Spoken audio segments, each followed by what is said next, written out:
前回のあらすじ。修行の結果、大きな力を手に入れた調査室のメンバー。そこへ白組が銀行強盗を行ったと聞く。人質も取られていた。白組に駆けつけた白鳥たちは隠れている白組をおびき出し、人質を助け出すことに成功した。そこに白組の京極が出てくる。そして革命を宣言したのだった。学校も狙われてるんだよね。京極の言葉は、独裁者の正義論だ。京極の革命が成功すれば地球は元通りになるが、その前に最終戦争が起こり地球が破壊されてしまう。もしかしたら闇の波動が最終目的に動き始めたのか。京極の力が本当なら、小学校は消されてしまうだろう。しかし京極の言葉に警察が従えば、京極たちは次の計画を実行し、大勢の人間を集め、本格的な革命を起こしてしまう。あの男が京極か。超能力者としては力がありそうだ。白組の指導者は京極だったのか。小学校を消してしまうだと。超能力にそんな力があるはずがない。奴は大ボラ吹きだ。100機のボスだなんて、闇の波動に侵されているのに気づいていないようですね。京極の裏に誰かいるのかな。京極の心が読めました。奴は小学校を消すことや地球革命を起こすことを、誰も信じないから信じるようにしてやると、心の中でせせら笑っていました。ってことは本気でやるつもりなんだ。警察は現状維持で頑張るつもりのようだ。京極は本当に小学校を消す超能力を持っているかもしれない。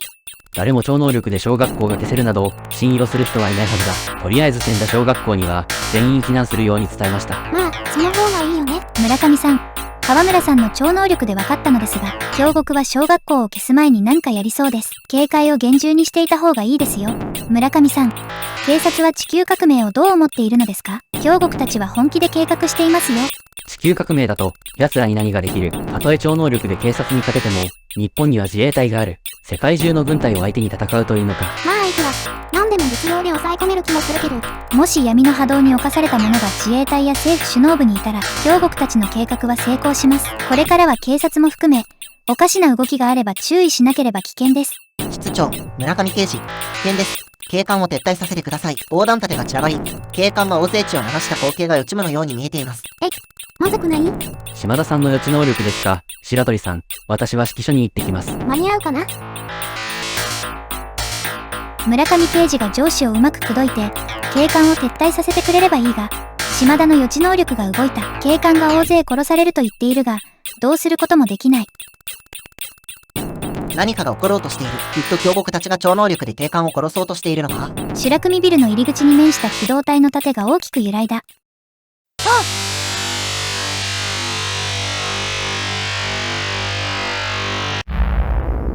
白組ビルと機動隊の空間に単車が爆音を響かせて現れた。これは物体移動だ。単車は機動隊めがけて突っ込む。機動隊員は慌てて道を開いた。単車が機動隊の盾の輪の中で止まった。何するつもり？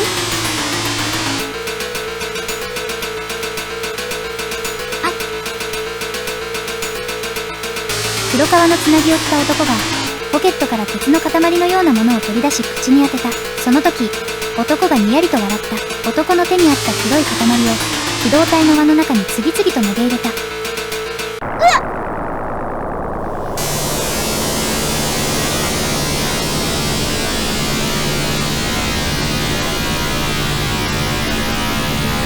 黒い塊は手榴弾だ。機動隊は逃げることも叶わず、爆風に倒れていった。単車はスピンターンをして走り出した瞬間、今度は何？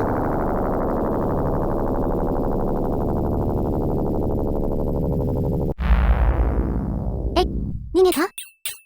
男は単車ごとテレポートしたのか、他の超能力者に物体移動させられたのか、空間に消えてしまった。逃げられちゃった。単車の男は住友だ。奴はテレポートができるのか。とうとう犠牲者が出てしまった。村上刑事の説得も無駄だったみたいだ。これから超能力者の風当たりが強くなりそうだ。突然の出来事に全員、話す言葉を失って呆然と眺めているだけだ。村上刑事が血相を変えて走ってきた。村上さん、警察は撤退ですか？警察は一時撤退することにしましたが、撤退してしまえば京極の思う壺だ。私は撤退と同時に狙撃隊を引き連れ、修羅組に乗り込むつもりです。ですから皆さんの力を貸してください。今、修羅組を叩かねば、奴らに味方する超能力者がもっと現れて本当に革命が起きてしまいます。大きくならないうちに戦わなければ、誰も手が出せなくなります。人質を取り戻せたというのに、警察は攻撃のチャンスを投げ出した。このままでは京極の思い通りになってしまう。超能力には超能力で戦うしかないようだ。白鳥さん、村上さんと共に行動しましょう。私たちは京極たちの超能力者と、村上さんたちは国人と戦えば勝てるチャンスがあります。確かに、警察と一緒に行った方がいいよね。室長、村上さんと一緒に戦いましょう。京極にここまでやられて帰るのは我慢できません。私も一緒に行かせてください。住友を見てもわかると思いますが、白組の超能力者は侮れないほどの力を持っています。白鳥さん、お願いします。我々だけでは NG になりますが、白鳥さんたちが一緒なら京極を倒せます。島田や宮崎や山路も一緒に戦うという。白鳥は決心した。皆、確実に戻れる保証はどこにもない。しかし、俺たちの超能力は全員が一つにならないと大きな力が生まれない。村上さん、俺たちは全員行くことに決まりました。一緒に戦いましょう。村上は手を挙げて合図をした。村上の合図を待ちかねたように、狙撃隊が集まってきた。狙撃隊は、手に銃を胸に手榴弾まで下げている。白鳥たちは機動隊の最後のバスの陰に隠れて、白組のビルに入っていった。今回はここまでにしておきましょうか。